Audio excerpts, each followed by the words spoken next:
Hari ini kita akan yang dikasihi Tuhan ketemu lagi dengan kita dalam acara belajar bersama tentang firman Tuhan. Minggu yang lalu kita bicara tentang keterbukaan terhadap pimpinan Tuhan, dan hari ini kita melihat contoh-contoh dalam Alkitab bagaimana orang atau tokoh Alkitab itu mengikuti kehendak Allah. Namun sebelumnya mari kita berdoa. Bapa di surga, kami datang kepadamu, mohon kiranya Engkau berkati kami dengan urapan Roh Kudus-Mu untuk kami belajar firman-Mu. Terima kasih Bapa atas kesempatan ini, dalam nama Tuhan Yesus kami berdoa. Amin. Sahabat mentari yang dikasihi Tuhan, hari ini kita akan belajar bersama-sama tentang prinsip-prinsip dalam praktek kehidupan kita untuk mengenali kehendak Allah atau mengenali tuntunan Allah, untuk mengenali apa yang harus kita lakukan yang ditentukan oleh Allah. Dari beberapa tokoh Alkitab kita akan melihat keputusan apa yang mereka ambil dan pokok persoalan apa yang terbesar dalam kehidupan mereka. Mari kita melihat yang pertama, Gideon. Di dalam kitab Hakim-Hakim pasal 6 ayat yang ke-22 sampai ke-28. Namun Tuhan berfirman kepada Gideon, sejahteralah engkau, jangan takut, engkau tidak akan mati. Di dalam ayat 25, malam itu juga Tuhan berfirman kepadanya, ambillah seekor lembu jantan milik ayahmu, lembu jantan kedua yang berumur 7 tahun, runtuhkanlah mezbah Baal milik ayahmu, dan tebanglah tiang berhala yang di dalamnya. Dirikanlah mezbah bagi Tuhan Allahmu, tersusun rapi di bagian tengah tertinggi kubu pertahanan itu, lalu ambillah lembu jantan dan kedua tadi, dan persembahkanlah kurban bakaran dengan kayu tiang berhala yang akan kau tebang. Kemudian Gideon membawa 10 orang hambanya, dan dilakukannya seperti yang difirmankan Tuhan kepadanya. Tetapi karena takut kepada kaum keluarganya dan orang-orang kota itu, ia tidak melakukan pada siang hari, tetapi pada malam hari. Sahabat mentari yang dikasihi Tuhan, pertama yang diperintahkan Tuhan kepada Gideon adalah ambil lembu untuk dipersembahkan. Yang kedua, merobohkan mezbah Baal milik ayahnya. Jadi yang pertama-tama kita melihat dibersihkan dulu penyembahan terhadap berhala. Di samping sesudah itu diminta untuk mempersembahkan korban. Tadi dikatakan ambil lembu untuk dipersembahkan. Kemudian yang ketiga, menebang tiang berhala. Mezbah itu dipangkas tiangnya, nantinya akan dipakai untuk membakar persembahan itu. Mendirikan mezbah bagi Tuhan Allah. Perintah-perintah ini kita lihat dan kita cermati, dan apa yang dilakukan oleh Gideon, dia melakukan seperti yang difirmankan Allah kepadanya. Hal ini menunjukkan bahwa keputusan ketaatan kepada Allah oleh Gideon terlihat bahwa dia melakukan apa yang difirmankan Tuhan kepadanya, tidak ditambah dan tidak dikurangi. Gideon tetap dengan hikmatnya melakukan itu pada malam hari, karena takut kalau siang orang-orang mengetahui, dan kalau istilah sekarang mungkin di demo, sehingga dilakukan malam hari, dan pagi hari sudah selesai. Semua mezbah Baal dibersihkan, sehingga orang-orang di sana berkata pada pagi harinya, tetapi pagi ketika orang-orang kota itu bangun, tampaklah mezbah Baal itu telah dirobohkan. Tiang berhala yang di dekatnya telah ditebang, dan lembu jantan kedua telah dikorbankan. Itu yang dilakukan oleh Gideon. Sahabat mentari yang dikasihi Tuhan, bagaimana dengan berhala masa kini yang kita lakukan atau kita hadapi? Mungkin berhala-berhala keuangan, jabatan, dan lain sebagainya. Anda bisa memikirkan apa yang menjadi kendala bagi saudara untuk datang kepada Tuhan. Berhala apa yang menghambat saudara datang kepada Tuhan? Saudara pikirkan, saudara bebaskan dari berhala-berhala itu. Kemudian Musa memutuskan untuk bersama orang Israel. Ini yang kedua. Waktu Musa dibesarkan di Mesir, dia melihat 2 orang Ibrani berkelahi. Dia lerai dan mereka tidak tahan atau tidak mau sebetulnya. Siapa engkau? Dikatakan begitu waktu itu. Tapi Musa kemudian pergi. Berikutnya terjadi orang Ibrani dengan orang Mesir berkelahi. Musa dikatakan, siapa kamu? Sehingga kamu memberanikan, apa kamu utusan Tuhan? Akhirnya diketahui, hai kamu orang Ibrani.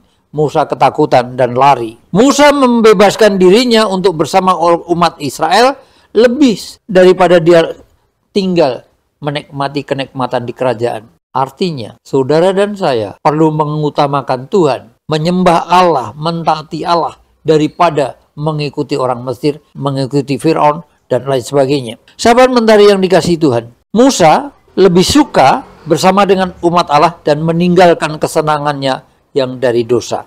Meninggalkan kenikmatan duniawi, meninggalkan sebutan putra mahkota, dan itu semua menunjukkan bahwa Allah yang utama. Saudara dan saya bisa memeriksa diri, apakah saudara dan saya sudah mengutamakan Allah di dalam kehidupan kita sehari-hari? Apakah kita sudah mentaati nasihat Allah kepada kita? Jadi yang pertama tadi kita ketaatan kepada Allah, dan kedua meninggalkan kenikmatan dunia dan mencari apa yang Allah mau untuk saudara dan saya. Sahabat mentari yang dikasihi Tuhan, di dalam kitab Ibrani pasal yang ke-11, Ibrani pasal yang ke-11 ayat yang ke-24, karena iman setelah dewasa, Musa menolak disebut anak putri Firaun. Karena ia lebih suka menderita sengsara dengan umat Allah daripada untuk sementara menikmati kesenangan dunia dari dosa. Ia menganggap penghinaan karena Kristus sebagai kekayaan yang lebih besar daripada diri semua harta Mesir, sebab ia mengarahkan pandangannya kepada upah. Dia meninggalkan kenikmatan itu dan bersatu dengan umat Allah. Sahabat yang mentari yang dikasihi Tuhan. Kemudian yang ketiga, ini ada contoh lain yang terlihat, yaitu Demas. Di 2 Timotius pasal 4 ayat yang ke-10 demikian dikatakan, karena Demas telah mencintai dunia ini dan meninggalkan aku. Ia telah pergi berangkat ke Tesalonika. Sahabat yang mentari yang dikasihi Tuhan, ada dua hal yang kita bisa lihat. Dia mencintai dunia. Timbul penafsiran, apakah dia meninggalkan Allah, kemudian tidak percaya kepada Allah lagi, atau dia mencintai dunia dengan tidak mengutamakan Allah dalam kehidupannya. Dia berangkat ke Tesalonika dalam rangka mencintai dunia, dikatakan di sini. Sahabat mentari yang dikasihi Tuhan, tentu ini contoh lain bahwa ada juga orang-orang yang oleh karena keyakinannya dia lebih mencintai dunia. Beda dengan Musa tadi, dia meninggalkan kenikmatan dunia, tapi Demas mencintai dunia. Artinya ada 3 pokok Alkitab. Tokoh ini Anda saudara bisa melihat bagaimana sikap orang-orang ini, baik itu orang yang dikasihi Tuhan, kemudian Gideon, Musa, dan sekarang. Dari 3 hal ini kita belajar beri tinggalkan Tuhan. Jadi ada yang taat kepada Tuhan, ada yang bisa meninggalkan Tuhan. Oleh sebab itu, bagi saudara dan saya sebagai anak-anak Tuhan, perlu melihat yang pertama, menyembah Allah dengan benar, taat kepada perintah Allah dan ketetapannya, merupakan satu hal yang menjadikan saudara dan saya mengalami damai sejahtera, kebahagiaan, dan sukacita di dalam kehidupan kita sehari-hari. Maukah saudara akan meninggalkan itu hanya karena kecintaan kepada dunia, melihat, congkak, dan sombong? Itu di dalam 1 Yohanes 2 pasal 16, keinginan mata, keinginan daging, dan kecongkakan hidup, yang menyebabkan saudara dan saya terlena, bisa jatuh dalam dosa dan meninggalkan Tuhan. Yang kedua, kuatkan iman saudara dan marilah kita utamakan Allah. Kesenangan diri sendiri ditinggalkan, tetapi mari kita melihat kesenangan Allah. Menjadi sahabat orang Kristen melalui seluruh hidup kita. Saudara-saudara yang saya kasih Tuhan, marilah kita belajar bersama dengan Allah untuk menyenangkan hati Allah melalui seluruh hidup kita. Tetap menjaga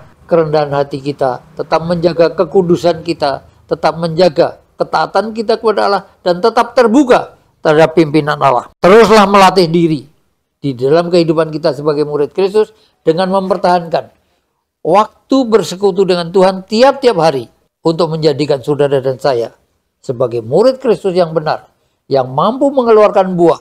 Karena di luar itu saudara dan saya tidak dapat berbuat apa-apa. Tuhan memberkati. Mari berdoa. Bapa di surga, terima kasih untuk firman-Mu. Biarlah kiranya kami boleh belajar dari 3 tokoh yang kami lihat, baik Gideon dan Demas. Biarlah kami boleh senantiasa mempelajari ini dengan baik dan dapat mengambil pekerjaan Tuhan yang harus kami lakukan sesuai dengan perintah-Mu, sebagaimana kami adalah anak-anak-Mu dan murid-murid Kristus.